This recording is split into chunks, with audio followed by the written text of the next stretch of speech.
સુરતના કોસંબા નજીક વહેલી સવારે અકસ્માતની ઘટના। અમદાવાદથી સુરત તરફ આવતી ખાનગી ટ્રાવેલ્સ બસને નડ્યો અકસ્માત।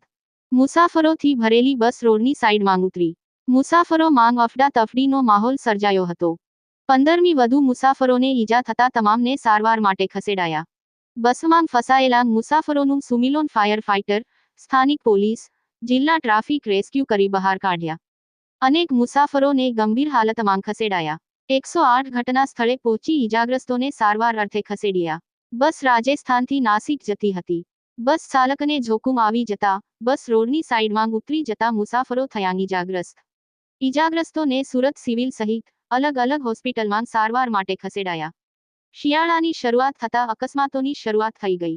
મનમંચ ગુજરાતી ન્યૂઝ માંગરોળથી નિલય ચૌહાણનો રિપોર્ટ। चौहान धीरूभाई भूपतचंद, सब फायर ऑफिसर मोटा वराछा, सूरत फायर एंड इमरजन्सी सर्विस। हूँ जयरे गाम थी आवतो तो लगभग 4:30 पछीनो टाइम हतो। 4:30 त्यारे कोसंबा ब्रिज उतर्यो એટલે ટ્રાફિક જોયું એટલે એક્સિડન્ટ હતો એટલે મેં ગાડી સાઈડમાં લગાવીને જોયું કે લક્ઝરી નીચે ઉતરી ગયેલી છે અને મેં આયા પછી 15 થી 20 માણસોને અમે બહાર પબ્લિકની મદદથી રેસ્ક્યુ કરીને બહાર કાઢ્યા।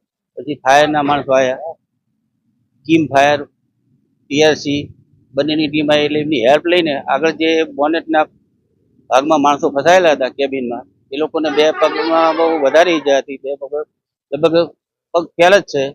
એ લોકોને અંદર પગમાં એંગલની એવું આવી જતી કટિંગ કરી કટર અને સ્પેડરની મદદથી એ લોકોને રેસ્ક્યુ કરી અને કામરેજ એસી સાથે અમે એમ્બ્યુલન્સમાં દવાખાને મોકલી હતા।